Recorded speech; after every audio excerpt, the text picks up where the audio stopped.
बड़ा हुक्म दी शमा। ए उस्ताद कौन सा हुक्म बड़ा है तौरात में? डिट्रोनमी 4 से 9 देखेंगे। सुन इसराइल, यहोवा हमारा खुदा एक है। तू अपने सारे दिल और अपनी सारी जान और अपनी सारी ताकत से खुदावंद अपने खुदा से मोहब्बत रख। ये बातें जिनका हुक्म मैं तुझे देता हूँ तेरे दिल पर नक्श रहे। और यहोशुआ मशाइख ने भी यही कहा मार्क 12:29 से 30 में। यीशु ने जवाब दिया कि अव्वल ये है कि सुन ए इसराइल, खुदावंद हमारा खुदा एक ही खुदावंद है और तू खुदावंद अपने खुदा से अपने सारे दिल और अपनी सारी जान और अपनी सारी ताकत से मोहब्बत रख।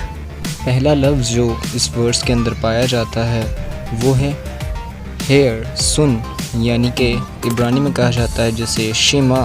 सुनने का मतलब सिर्फ ये नहीं है कि सुन लेना, बल्कि उसके ऊपर अमल करना और अपने खुदा पाक की बातों पर ईमान लाना और अमल करना है। सिर्फ सुनना काफ़ी नहीं, क्योंकि सुनता तो शैतान भी है, लेकिन उसको ओबे करना है, क्योंकि ओबीडियंस जो है वो हमें खुदा की करीब लेके जाता है। खरूज की किताब 19वें बाब की 5वीं। सो अब अगर तुम मेरी बात मानो और मेरे अहद पर चलो तो सब कौमों में से तुम ही मेरी ख़ास मलकियत ठहरोगे, क्योंकि सारी ज़मीन मेरी है। तो बड़ा हुक्म जो है इससे हम जानते हैं कि यहोवा ही वो वाहिद खुदा है जो कि सच्चा खुदा है। हम जो उसके बेटे और ईमानदार कहलाते हैं, हमने उसके कलाम को सुनना है और अमल करना है। और ऐसा करने से हम जो है वो खुदा से मोहब्बत ज़ाहिर करते हैं पूरे दिल, पूरी जान और पूरी ताकत से। ये है वो बड़ा हुक्म जिसे कहा जाता है शिमा, डिट्रोनमी 11:1। सो तू खुदावंद अपने खुदा से मोहब्बत रखना, उसकी शरअ और आइन और हुक्मों और फरमानों पर सदा अमल करना। यूहन्ना की इंजील 15। अगर तुम मेरे हुक्मों पर अमल करोगे तो मेरी मोहब्बत में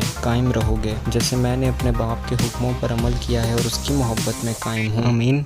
तो मैं मिलता हूँ अब आपको नेक्स्ट वीडियो में। सब्सक्राइब कीजिएगा, शेयर कीजिएगा और ब्लेसिंग को रोकिएगा नहीं। जीते रहें। शुभ